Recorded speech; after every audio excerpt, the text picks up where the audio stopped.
Ever had a Karen measure your driveway at Dawn Gate Creek? Karen Whitfield stood there with a clipboard and a deputy slapping a notice against my mom's truck like she owned the county. They called it community standards. I called it theft in daylight. The smell of bacon mixed with that red tape glow as I spotted the county seal stamped 03:17 a.m. Paper stamp. Light shift. Wrong date. Wrong authority. Wrong woman to push. Next week, the clubhouse door stayed locked and the whole neighborhood knew why. Still, the pounding rattled my cabin door hard enough to jiggle the diner mug on the counter. Bacon smoked in the pan.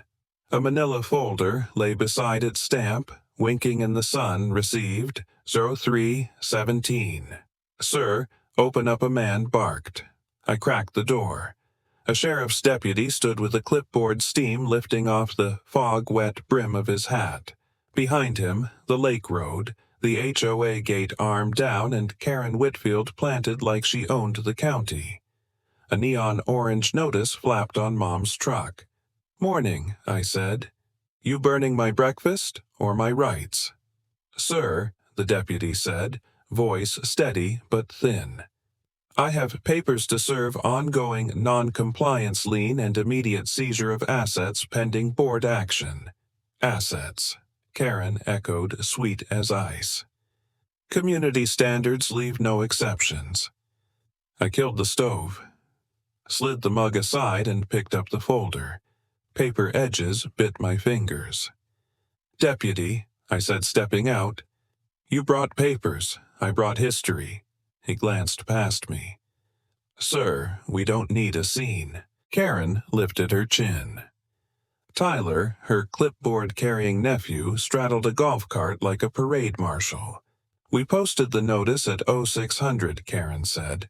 Bright color for clarity. Mom's name glared on the windshield tag. I thumbed my phone. "Ma, it's me. Stay put. I'm at the gate." Her voice came fuzzy on speaker. "They said I can't move. Your aunt's prescription is in this truck, Ezra." The deputy tapped his form. "This states you've ignored multiple violations. Dock length mailbox conformity. Unapproved firewood stack." "Show me," I said. "Show me the authority. Chapter and verse." Karen exhaled like a tutor with a slow student. "Updated bylaws. Professional standards. We're protecting property values." I held up a sheet from my folder. The paper was yellowed at the edges, the seal raised like a scar. "Original covenants. Recorded at the post office ledger and the county clerk on the same day. Dock specs none. Mailbox height none. Firewood. Encouraged actually in winters before you." Tyler read off his page monotone. "Non-compliant concerns present risk to community safety." "Read the seal," I said, turning the page so the deputy could see. "Seize my home." Read the seal out loud. Karen's smile didn't twitch. "We've moved beyond outdated documentation." The deputy cleared his throat. Says Willowbrook. Lakes Covenants filed April 12, 1987. "Now read the counter seal," I said, and I slid the manila folder's cover forward. The stamp flashed again in the gray light. Received 03:17. Tyler snorted. "Stamps don't matter. Enforcement does." "Stamps are the only thing that matter," I said. "Authority isn't loud. It's recorded." The bacon hissed through the open door. Mist rolled across the lake like a slow tide. My heart thudded in the 6 inches of space between me and a bad day. Karen flicked her clipboard. "Mr. Blackwood, you're obstructing a lawful process. As president of Willowbrook Lakes, I'm empowered to secure assets pending President how I asked. Quorum, notice, vote. Or did you just declare yourself in a mirror and buy a gavel online?" She stared through me like I was fog. "This community deserves standards." The deputy shifted. Sir, the order here references emergency assessments and failure to cure emergency, I said, requires process. Show me homeowner vote numbers. Process is continuous, Karen said. You're delaying compliance. I walked with them to the gate. The orange notice slapped the glass again. Seizure. Pending HOA board action letters, big enough to shame, small enough to hide the parts that would lose in daylight.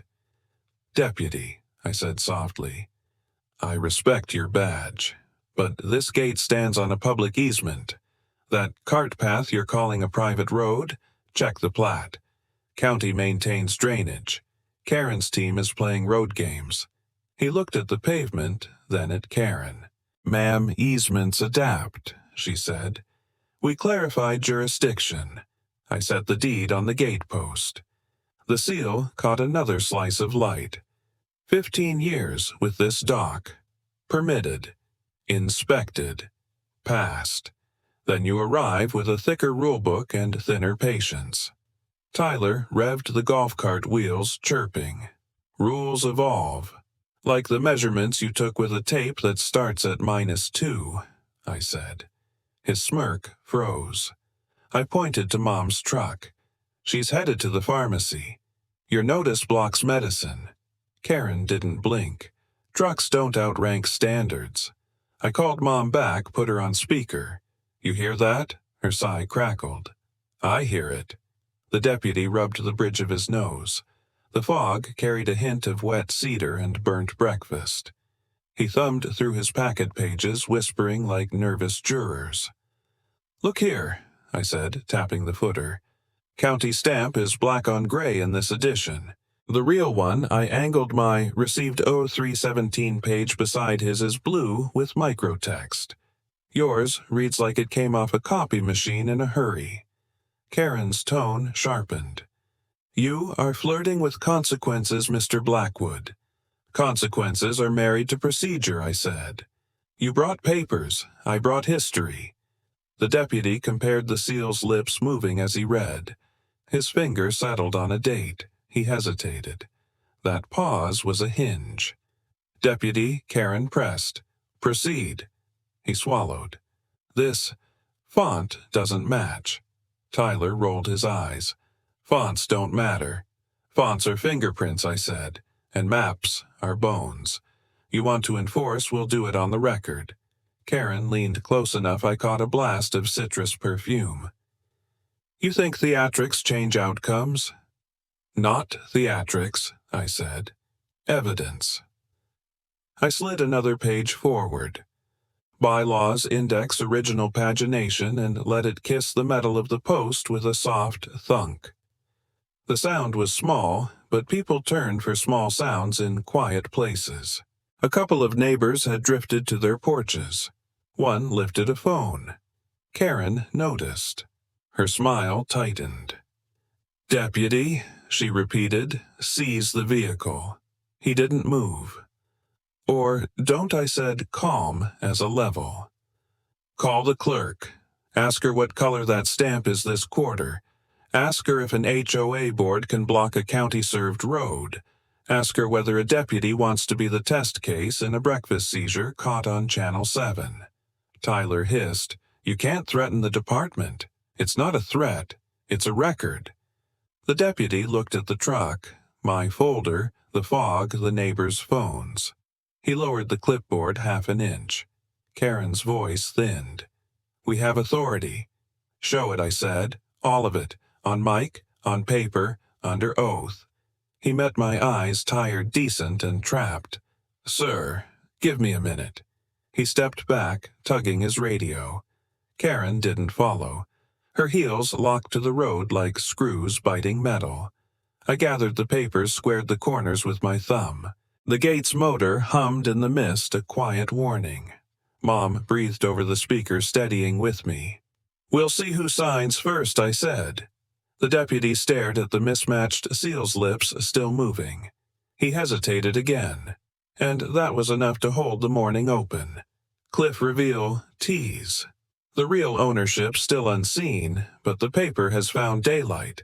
Karen showed up at the hardware store like it was Sunday service, waving a binder thick enough to stop a bullet. New standards, she said, shaking the HOA rulebook in my direction. Section 9, Vehicle Compliance. Your mother's truck violates visual harmony. I set my wrench down on the tool bench chart, grease marking the metal. Visual harmony. She smiled the way people do before they fine you. It's not personal, Ezra. Just enforcement. The rulebook slammed shut. Dust shook loose. Roy, old Marine, half deaf but never misses a jab, leaned on a shelf. Karen, you sure you're not rewriting the Constitution in there? Karen ignored him, heels clicking out the door. I turned to the torque chart bolted to the wall, setback distances for fencing and drainage. One line glowed in yellow paint under the fluorescent buzz public road maintenance zone. County logo, faint, but there. A ghost map hiding in plain sight. That was the moment the idea started burning. By evening, smoke rolled over the lakeside BBQ table. Roy flipped burgers with the same precision he once used to handle ordnance. Margaret, the retired teacher, sorted through her stack of violation letters. Mine says, the mailbox color disrupts neighborhood tone. Sarah, the single mom from 2 cabins down, held her letter like a report card. They fined me for planting tomatoes instead of approved flora. Tyler cruised past in the HOA golf cart, tossing envelopes like confetti. Board enforcement courtesy, he shouted. I opened one. Same orange seal, same font, same arrogance. Margaret squinted. They used the same paragraph on all of them. Roy growled. Mass mail fines without a vote where I come from, that's racketeering. We spread the letters across the table. The BBQ smoke mixed with the lake breeze, the paper edges curling from heat. I pulled out a county plat map, the one Karen said didn't exist. A single line, thin yellow and almost erased, ran straight through the gate road and into public right-of-way. Sarah pointed. Is that our road? Yeah, I said. They've been ticketing us on a public road. Roy whistled. They'll say you had notice. They printed that ad in the legal section, Margaret said, riffling through a newspaper. Smallest font on earth, hidden between pet adoptions and lost rings. I unfolded the clipping. Special assessment hearing, Willowbrook, HOA, 7:30 a.m. Friday, proposed access control revisions. That's how they did it, I said. One classified ad, 3 people show up and they vote to block the county road. Roy grunted. If it wasn't voted, it isn't law. We all looked at him. That line hit like a gavel. I spent the next morning digging through the county portal fingers, sticky from coffee and printer ink. Every file carried the same stamp. Filed 12/07/03/17. The timestamp echoed the one on my mother's deed. It was all the same pipeline, some clerk, some cover page, one signature off. When I finally found the easement line, a yellow highlighter mark glowed under the scanner's glare. It traced the exact spot where the gate stood. The law said public right-of-way maintained by county crews. Not private. Not board-controlled. That line hummed in my chest like voltage. Hope. I called Roy. It's ours. The road's public. They built their gate on borrowed ground. He exhaled. So what now, Ezra? Call a meeting, or let them bury us in paper? I stared out the window at the road, fog rolling off the lake, the gate arm slicing through morning light. Decision time, I said. Meeting or compliance? The silence between us crackled with the sound of justice warming up. The courthouse basement hummed like a generator left running too long. Dust floated through the fluorescent flicker as a reel of microfilm spun on the reader. Each frame slid past my eyes, permits, plats, petitions, until one header glowed sharp and bold. Community right-of-way, 12/07 draft. A paper cart squeaked somewhere behind me. The smell of toner and damp stone mixed in the air. "Keep it steady," said Janet Morrison, a county attorney who looked like she'd cross-examined half the state. She handed me a certified mail slip. "You want the truth? Follow the stamps, not the signatures." I thought signatures mattered. Only when they're real. The reel clicked. My heart did too. Janet adjusted her glasses, pointing at the margin. "See this line? The draft ordinance was filed but never adopted. No record of a public hearing. Yet your HOA cites it like gospel. So Karen's been enforcing a ghost law. She's been enforcing a rumor printed on letterhead." The hum of the microfilm reader deepened as another figure entered the light. Dr. Amanda Foster, a civic planning professor from the nearby college, carried a stack of old meeting minutes tied with twine. "You must be Ezra," she said. Janet called. "Said you're the man who stopped breakfast from turning into a foreclosure." I smiled faintly. That's one way to describe bacon justice. Foster laid the bundle down. "I teach urban governance. And this," she untied the twine, "is your HOA's founding record. Only problem, the quorum column is blank." Janet frowned. "Blank means the board voted without enough members. Every bylaw since then is technically void." The fluorescent lights buzzed again, a low, mechanical sigh. I leaned closer. "If it's void, why does it look official?" Foster turned a page, revealing a stamp slightly crooked on the corner. "Because they copied county formatting and printed their own seals. Look here, see that microdot pattern?" I squinted. The dots formed faint initials. "T.W. Tyler Whitfield," she said. "Karen's nephew. He signed the certification as recording secretary 6 months before he even moved here." Janet's jaw tightened. "That's fraud by representation. Not felony, but actionable." The film reel slowed, image blurring, then froze. The signature line filled the screen, looping too neat Tyler's name glinting in the projector light. My reflection ghosted over it, me, the lake kid, with a folder full of proof he didn't know how to use. "Can this be verified?" I asked. Already printing the comparison, Foster said. "Frame number 0315 camera 2. The printer spat out a copy, warm against my palms. The heading read TTRO, Temporary Traffic Restriction Order Draft. Janet flipped her legal pad. "This is their next move. A TTRO can restrict access for 90 days. Gives them time to push a permanent closure." I felt my throat tighten. They're about to legalize the theft. "Not if you move first," she said. "Public records are your friend. File a counter-petition with the county board. Bring both signatures, the fake and the real." Foster smiled, a spark in her gray eyes. "Paper doesn't bluff." The microfilm reel wound backward with a soft whine. Each click felt like history rewinding itself, giving me another chance to see the pattern. We moved upstairs to the diner across the street. The same booth I'd once used to sign mortgage checks now served as a war room. Janet spread the pages between salt shakers and napkin dispensers. "Here's your case theory," she said. "Fraudulent filings under a suspended quorum. You don't need a courtroom. You need sunlight." Foster traced the county logo on the margin. "And you'll need witnesses, people like Roy Margaret, maybe Sarah. Anyone served with fines under the fake bylaws?" I nodded, scribbling notes on the back of a receipt. The smell of burnt coffee and fryer grease wrapped around us like static. "What happens when I bring this to the clerk?" I asked. Janet's pen paused. "Expect noise. People like Karen thrive on confusion. But the minute it's logged, once that seal hits filed, the noise stops mattering." The courthouse bell outside struck 5. I looked through the window. Fog climbed off the lake again, curling around the flagpole. For the first time in weeks, the scene looked like it could breathe.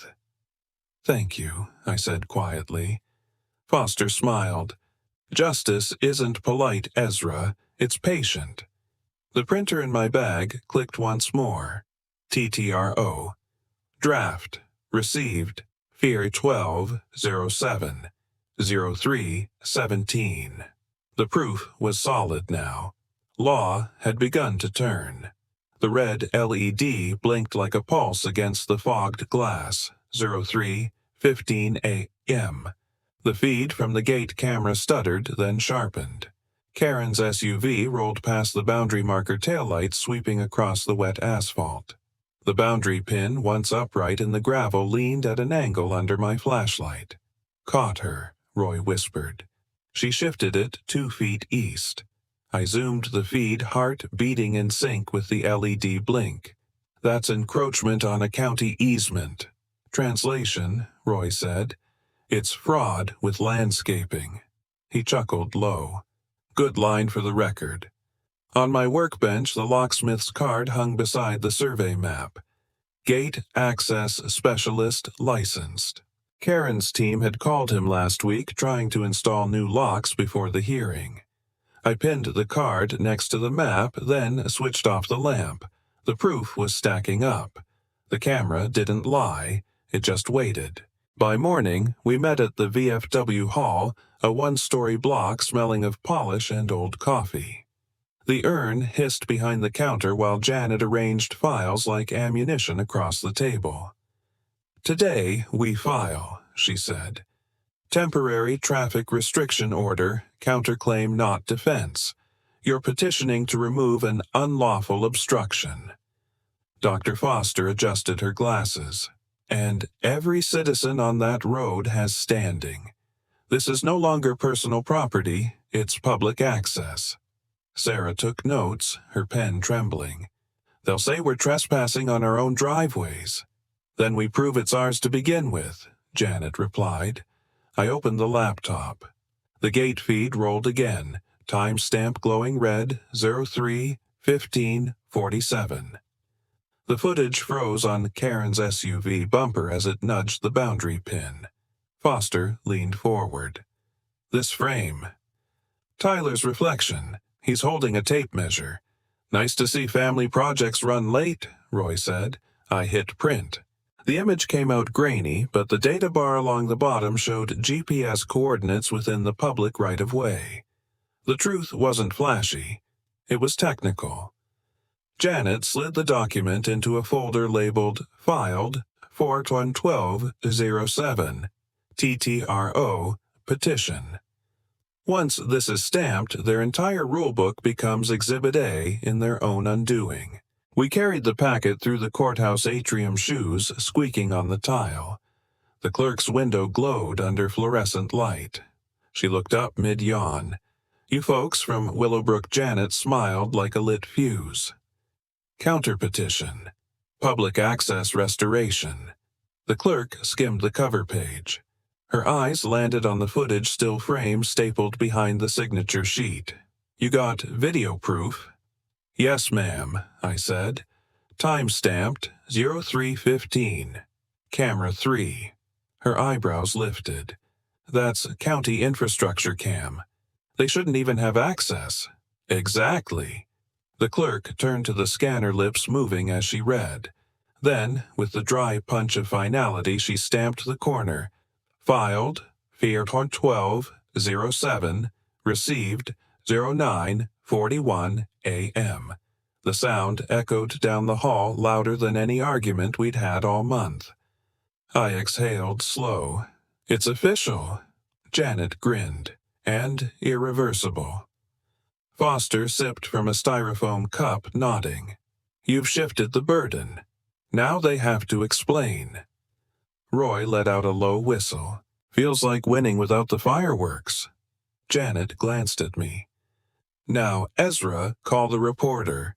"What, the community paper?" "This only works if it's seen." I hesitated. "Public exposure? Legal sunlight," she said. "And remember, keep tone professional. You're not angry, you're accurate." By afternoon, we gathered in the community AV room behind the library. Old projector, dusty tripod, folding chairs lined up like a jury. Sarah adjusted the mic stand, the cable coiling over her shoes. "Reporters on the way," she said. Roy fiddled with the lighting rig. "That camera better make me look like I still own a neck." "Only thing it'll catch is the truth," I said. "A camera is a quiet witness." The feed blinked alive on the monitor. The same frame, Karen's SUV, Tyler's tape measure, the leaning boundary pin. Foster checked the angle. "You know, if they argue trespass, this timestamp buries it. You've documented them moving government property." Janet smiled, thin but satisfied. "That's not trespass. That's evidence handling." I looked around the room. The VFW coffee urn hissed again. The fluorescent hum never quit. Everything about the scene felt ordinary until you realized it wasn't. The hallway clock struck 3. The door opened and the reporter stepped in, recorder ready. Janet turned to me. "You ready? Ready? Then bring a mic," she said quietly. "Make it public." I nodded. The recorder light blinked red, matching the one from the gate. 03:15. Now immortalized in 2 systems. Outside the lake, wind picked up, snapping the flag above the courthouse. I could almost hear it say, "File received." The Channel 7 camera light burned red, a steady dot that made the community hall hum like a reactor. Folding chairs filled every aisle, knees touching knees, thermoses lined up under seats. Someone had dragged the courthouse coffee urn onto the snack table, the smell of reheated caffeine mixing with tension. Karen Whitfield stood behind the lectern, clicking her remote. The projector washed her face in pale blue.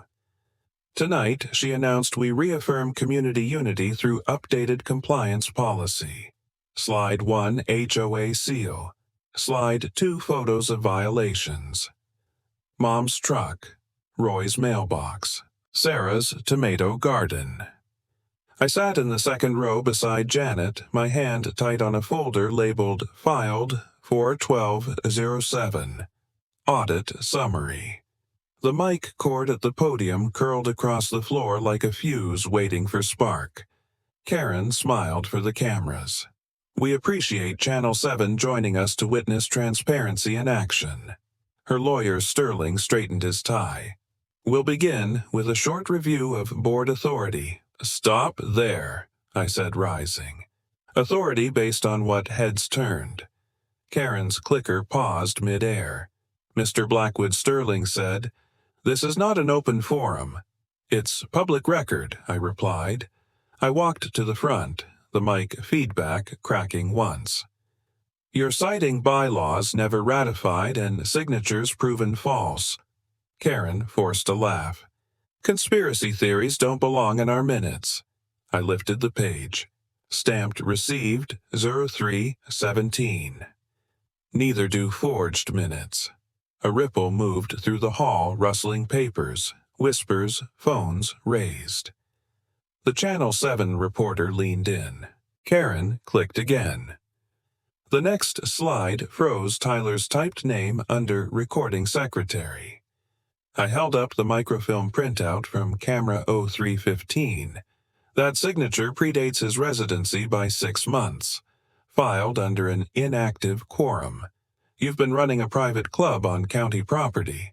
Sterling stepped forward. You have no standing. Janet cut him off. Filed and stamped by the county clerk. Standing achieved the moment this hit the docket. He frowned, looking toward the back of the room where a deputy stood near the door.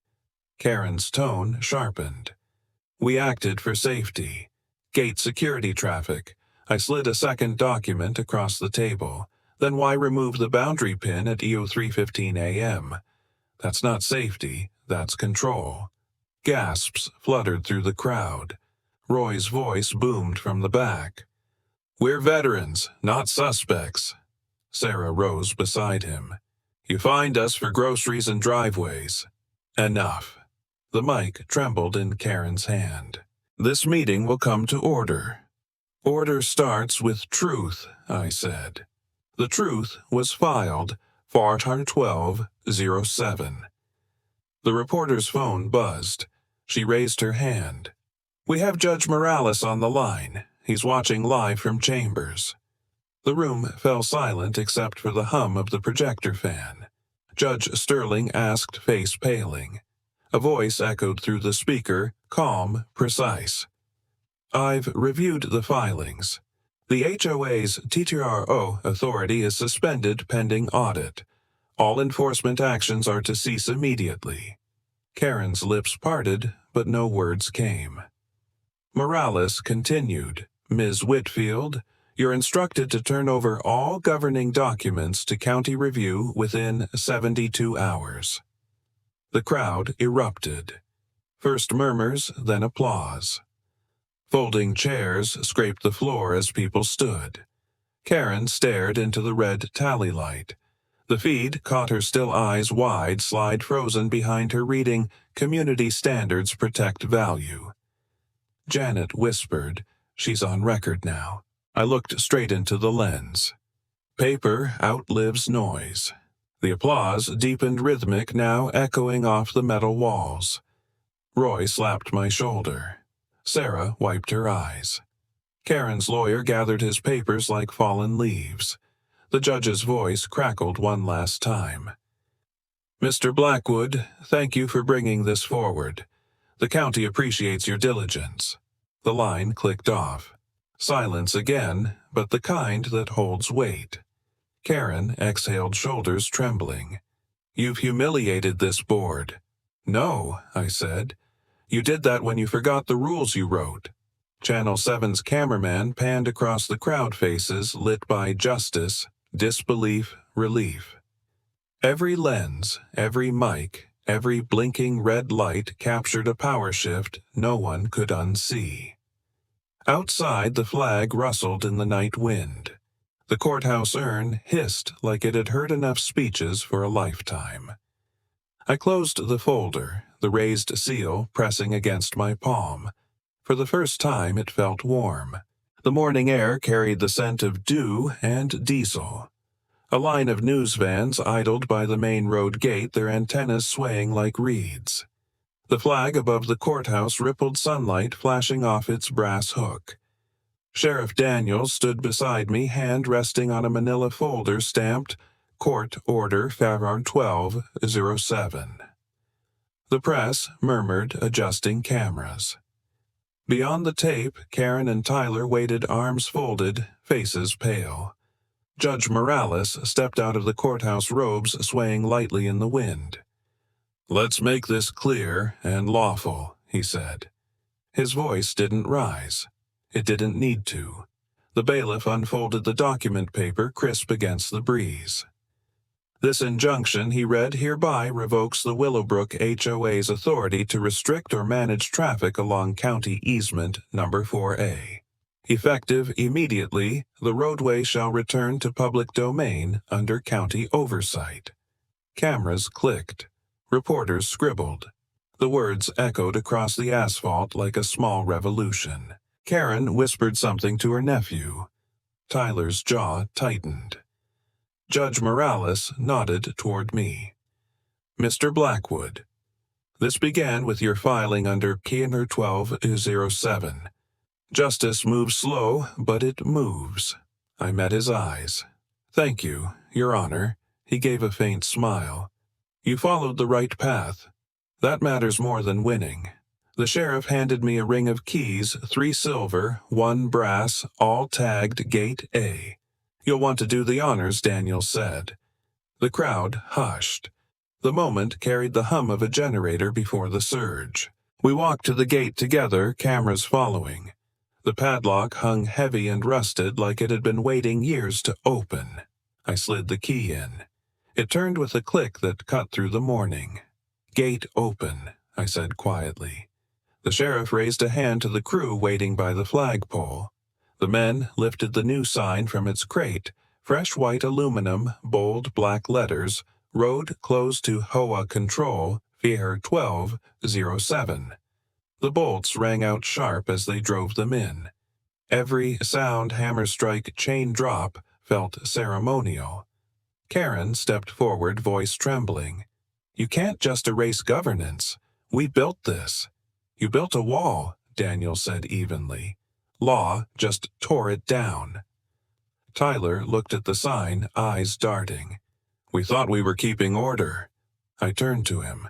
"Order isn't fences, it's fairness." He looked down, unable to answer. The sheriff motioned to the bailiff, who read the closing clause aloud. "Effective upon this date, all access previously restricted is restored to residents and the public. Enforcement under the HOA charter is suspended pending review." The court order seal glinted in the sun. The crowd began to clap softly at first, then stronger. Down the hill, the familiar rumble of Mom's truck grew louder. She slowed near the crowd window, rolling down. "That sign real?" she asked, half smiling.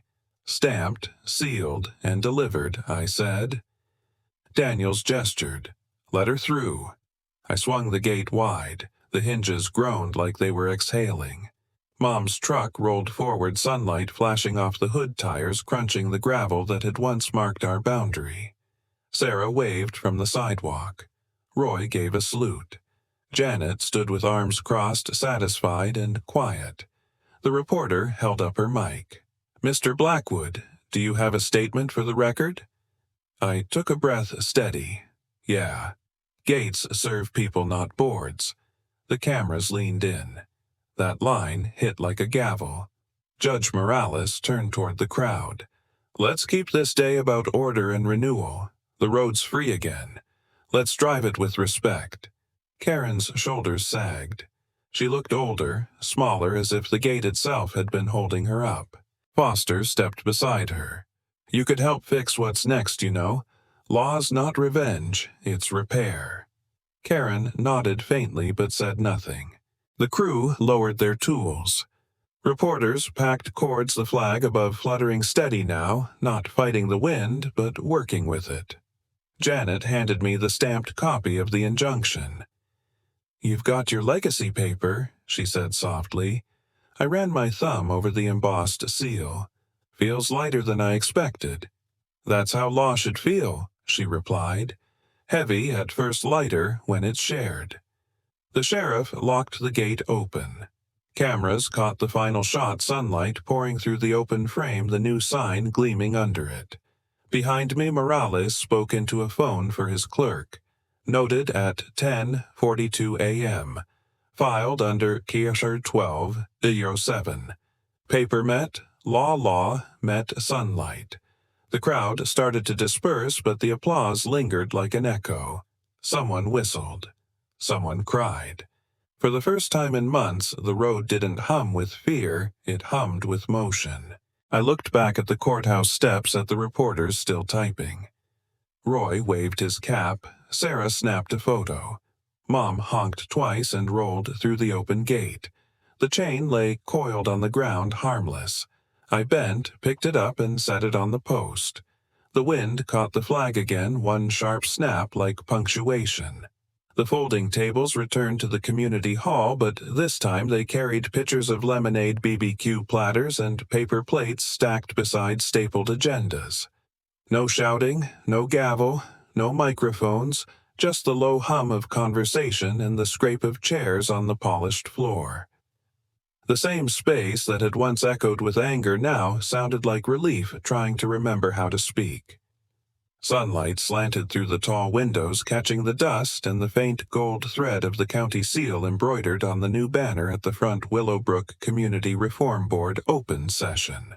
Janet stood near the head table, her legal pad replaced by a ledger labeled in clean block letters, "Refund Register Received, 0317. The handwriting beneath was neat and final, each line a name, each name a quiet victory. "Let's start simple," she said. "Every resident fined under the false bylaws will be reimbursed. The accounts were verified this morning." Roy whistled low. "Didn't think I'd ever see this board talk about giving money back." Laughter rippled through the room. Sarah flipped open her check envelope, eyes widening.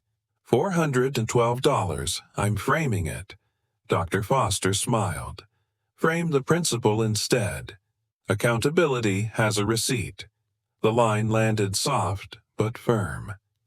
Even the Channel 7 reporter lingering by the door scribbled it down. I stood near the bulletin board, once a wall of printed threats and unpaid dues. Now it held a single notice: Bylaws Revision Draft 1. The rest of the space was filled with community flyers, a bake sale, a veteran's breakfast, a lost dog photo already curling at the corners. It felt alive again. Janet motioned for attention. Next item, ratification of the revised charter. I know everyone's tired, but this one matters most. New bylaws, open elections, mandatory audits, and a recall clause for every officer. No exceptions. Margaret, our retired teacher, raised her hand. And an education clause orientation for every new resident. People should know their rights before someone rewrites them. Janet nodded. Already in Section 4. Roy leaned forward, fingers tapping the table. We built a fence when what we needed was a handshake. Let's not make that mistake again. The room quieted. The ceiling fan clicked softly, a steady metronome to our collective pause. Foster glanced around. 3 seconds of silence, folks. Let's honor what it took to get here. We counted quietly. 2, 3. The sound that followed wasn't noise, it was resolve. Motion to approve. Janet asked. Seconded, Sarah said. Hands rose slow at first, then in unison. The count was called aloud, 44 in favor. 3 opposed. Motion passes, Janet said. Voice clear but trembling just a little. Applause filled the room. Someone started clapping early, others joined until it became a rhythm measured, grateful, imperfect in the best way. I sat back, feeling the tension leave my shoulders. Across the aisle, Karen wasn't there. She'd resigned quietly the week before. But her absence felt less like retreat and more like closure. The seal she'd once used to stamp fear now lay boxed in the clerk's office, archived under void. Dr. Foster poured lemonade into a paper cup and handed it to me. You've done what most communities never manage, turned outrage into order. Order that breathes, I said. Janet joined us, placing her pen down. Law's not about punishment, Ezra. It's about repair. Her words landed deeper than any verdict. Outside, the BBQ smoke drifted from the parking lot where Roy and a few others had set up grills. Children chased each other between picnic benches. Sarah passed out plates of baked beans and cornbread, laughing with the same people who a month ago wouldn't make eye contact. Margaret pinned a new sign to the bulletin board near the door, Community BBQ. Everyone welcome. The old warning notices were gone, recycled into notepads for the kids' art club. I carried a plate out to the steps and sat beside Roy. Never thought we'd get here, he said. Neither did I. He pointed toward the flagpole. The flag waved steady in the afternoon wind. You think they'll forget? Not if we keep telling the story. Janet approached, holding the ledger. We'll be closing this register soon. County clerk will sign off next week. I looked at the cover. Refund register received 0317. The same timestamp that had started it all. The same quiet mark that turned outrage into proof. Foster joined us, folding her hands. When we started digging through those files, I thought we'd find a mistake. What we found was a mirror. Yeah, I said. And for once it showed something worth keeping. The crowd drifted back inside for final remarks. Janet cleared her throat. Before we adjourn, one last acknowledgement.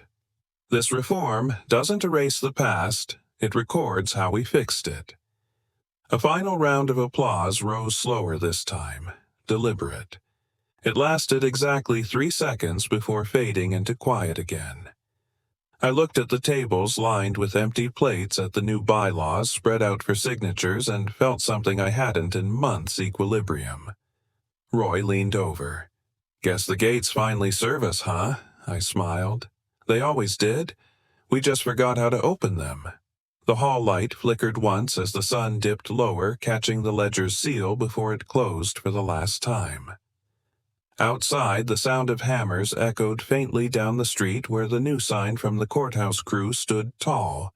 Road closed to HOA Control 1207. But here, inside the road, had already reopened.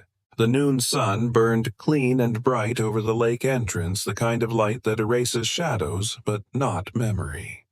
The crowd gathered along the curb shoulders, touching eyes on the gleaming brass plaque fixed to the post beside the gate. I could read the inscription even from a few steps away: Willowbrook Open Access Act, Or 1207. Below it, smaller letters read, "In recognition of citizens who upheld lawful order and community spirit." The plaque caught the sunlight, throwing thin gold lines across the pavement. The reflection shimmered over the main road sign where a length of ribbon waited between two orange cones. Janet adjusted her sunglasses. "Feels different when the paper becomes metal," she said. Dr. Foster smiled beside her. Proof, permanence, and public record all in one plate. Roy grinned from the back of the crowd, a folded newspaper tucked under his arm. "Guess the headline writes itself." Margaret laughed softly. "Better headline than our last one." Behind them, the county press prepared their cameras. Kids crouched on the sidewalk with colored chalk tracing the letters HOPE beside the tire marks. At the microphone, the county clerk began to read from the transfer order, voice steady and formal. By directive of County Judge Morales and under statutory authority of HOA 1207, custodianship of the Willowbrook Access Gate is hereby transferred from the dissolved HOA to the Community Board of Residents effective immediately. Applause rolled across the lot. Janet nudged me. "You know what that means, right?" "Yeah," I said, glancing toward the open gate. "It means the keys belong to everyone now." From my pocket, I pulled the small brass ring, the 3 keys Sheriff Daniels had handed me the day the road reopened. They felt lighter today, edges warm from the sun. Foster leaned close. Ceremonial moments matter. They closed the file. I stepped up to the mic. "When this started, I said we were divided by a gate and a misunderstanding. Some thought rules kept us safe. Turns out fairness does that better." The wind lifted slightly, carrying the smell of cut grass and coffee from a diner thermos someone had set on the signpost. "We learned that justice doesn't have to be loud," I continued. "It just has to be written down, signed, and followed. What we fought for wasn't revenge. It was access, the right to come home without permission." A few heads nodded. Sarah wiped her eyes. I looked at the plaque again. "This road taught me something my father once said: patience is quiet power. Paper doesn't shout, but it lasts." Someone in the crowd whispered the line back as if to memorize it. Judge Morales stepped forward from the shade of the courthouse tent. "Mr. Blackwood," he said on behalf of the county, "we thank you for your persistence. The community stands stronger because citizens like you didn't give up." He handed me an envelope embossed with the county seal. "Scholarship fund established under the Willowbrook Reform Grant Annual Award for Civic Study." Janet read the cover aloud. "Legacy in Motion." Roy chuckled. "Now, that's a refund I can get behind." The crowd laughed, tension dissolving completely this time. "Ready?" Morales asked. I nodded. The scissors glinted as we cut the ribbon. The sound, small, clean, final, set off applause that built like summer thunder. The flag above the sign snapped once sharp as punctuation. Foster turned to me. "So what happens to the keys?" I lifted the ring, holding it toward the light. "They're going back where they belong." I placed them in Janet's open palm. She held them up for the cameras. "On record for all of us," she said. Then she walked to the gate post and hung the keys on a hook welded beside the plaque.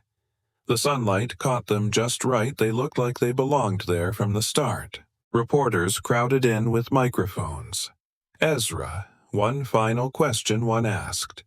"What message do you want people to take from this?" I took a breath, the kind that settles before it speaks. Finally, someone fought back. Not with anger, but with evidence. The crowd cheered again, louder this time. Behind me, Roy banged his palm against the signpost like a drumbeat. Margaret started clapping along. Sarah handed lemonade to the camera crew. Kids' chalk drawings stretched down the sidewalk houses, stick figures' hearts all in crooked lines of color. One of them had drawn the words, "Our Road," in blue. I crouched down beside it, tracing the chalk with my finger. "Looks permanent enough," I murmured. Foster smiled. "It is Ezra. Because you didn't just open a gate, you opened a system." As the crowd began to thin, Janet folded the transfer order and slid it into a new file folder stamped Archived, 412-07. Received, 12:46 p.m. She tapped the edge against her hand. "Officially closed," she said. "Not closed," I corrected. "Complete." The brass plaque gleamed once more in the full sun. The keys swayed gently against it, faint chime ringing in the quiet. Somewhere in the distance, a boat engine started on the lake, steady and calm. I turned to see the last of the guests heading toward their cars, laughter carrying over the gravel. Behind me, the sign read, "Clear, bold, final road, closed to HOA control, Sector 1207. And below it, a smaller plaque of its own bright new engraving, still warm from the Cutter Legacy Project initiated funds for local scholarship. The sound of hammers had stopped. The air smelled like summer again. I stood there a moment longer, the sunlight on my face, the brass glowing gold.